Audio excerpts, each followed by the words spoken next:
जय गुरुदेव दोस्तों। स्वागत है आपका एक बार फिर से आपके अपने YouTube चैनल माधव स्टूडियो झानी में। तो साथियों, आज की कहानी है संगत का असर। इसमें आप देखेंगे कि कैसे एक गाय के संगत के असर से पूरे राज्य में खुशहाली फैल गई।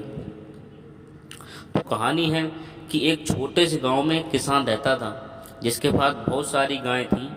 वह उन गायों का दूध बेचकर अपना गुजर बसर किया करता था। एक बार उनके उस छोटे से गांव में कई महात्मा जी आए और उन्होंने वहां आकर एक यज्ञ करने का शुरुआत की और वह वृक्षों के पत्तों पर श्री राम लिखने लगे।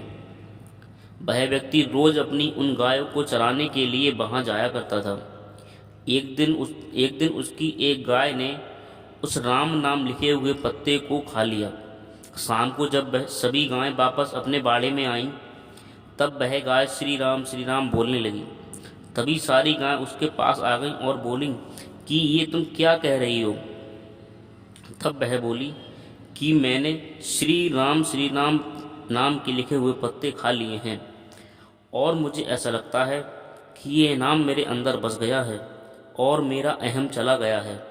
ऐसा कहकर वह गाय बस श्री राम जपती रही।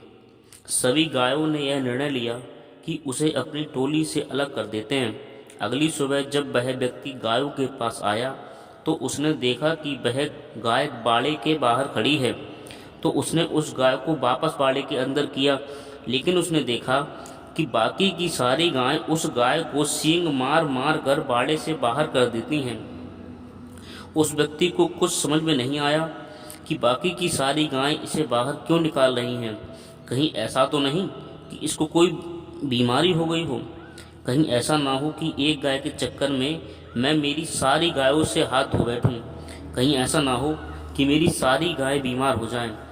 तो वह सोचता है कि क्यों ना मैं इस गाय को जंगल में छोड़ाऊं, और उसने ऐसा ही किया। वहीं जंगल में एक चोर को वह गाय मिलती है। वह चोर उस गाय को दूर किसी गांव में ले जाकर एक किसान को बेच देता है। वह किसान भी देखता है कि ये गाय श्री राम जपती रहती है।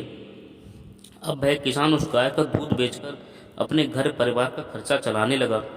श्री राम के नाम के प्रभाव से उस गाय का दूध अमृत समान हो गया था। दूर दूर से लोग उस गाय के बारे में सुनकर उस गाय का दूध लेने के लिए आते थे और उस किसान के घर के हालत पहले से काफ़ी अच्छे हो गए थे उस गाय का दूध बेचने के कारण। एक दिन एक राजा के दो मंत्रियों उसके यहाँ पर रुके, तो उस राजा ने अपनी गाय का दूध एक दिन राजा के मंत्री उस किसान के यहाँ पर रुके, तो उस किसान ने अपनी उसी गाय का दूध राजा के मंत्रियों को पिलाया। वह दूध पीकर राजा के मंत्री ने कहा कि हमने इतना स्वादिष्ट और मीठा दूध कभी नहीं पिया। ये तो इसी गाय का दूध है कि जो सारा दिन राम जपती रहती है। मंत्री ने उस गाय को देखकर हैरान रह जाते हैं। वापस महल की तरफ जाते समय मंत्री ने कहा कि क्यों ना ये बात राजा को बताई जाए। उन दिनों उस नगर की रानी बहुत बीमार थी। कई वैद्यों के उपचार के बाद भी वह स्वस्थ नहीं हुई। तो राजा के राजगुरु ने जवाब दे दिया कि रानी को अब तो भगवान ही बचा सकते हैं। तभी राजा के उसी मंत्री ने कहा कि राजा जी, मैंने एक ऐसी गाय देखी है जो श्री राम जपती रहती है और उसका दूध भी अमृत समान है। तो राजा को मंत्री की बात पर विश्वास नहीं हुआ और मंत्री के साथ किसान के पास चलने लगा। राजा ने उस गाय को देखा और वह हैरान रह गया। राजा ने किसान से कहा कि आप यह गाय मुझे दे दो। किसान हाथ जोड़कर कहने लगा, हे महाराज, मैं अगर ये गाय आपको दे दूंगा तो मेरा घर का खर्चा कैसे चलेगा। महाराज, इस गाय के कारण ही मेरे घर के हालात ठीक हुए हैं। मैं यदि ये गाय आपको दे दूंगा तो मैं अपने परिवार का खर्चा कैसे चलाऊंगा। मेरा परिवार भूखों मर जाएगा महाराज। राजा बोला कि मैं आपको इस गाय के बदले इतना धन दूंगा कि आपकी गरीबी हमेशा के लिए दूर हो जाएगी। तभी किसान ने राजा को वह गाय खुशी खुशी दे दी।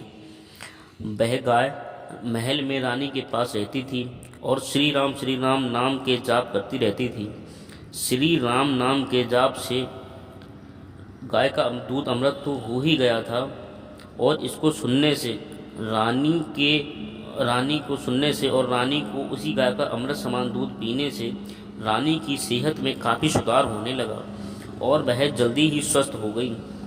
और अब गाय राजमहल में राजा के साथ रहने लगी और उसी गाय के कारण पूरा राज्य और पूरा गांव श्री राम नाम जपने लगा। तो साथियों, संगत के असर से उसी गाय ने, एक मामूली गाय ने राजसी सुखों को भोगा और इससे पूरे राज्य के में खुशहाली फैल गई। तो जय श्री कृष्णा दोस्तों, जय श्री राम।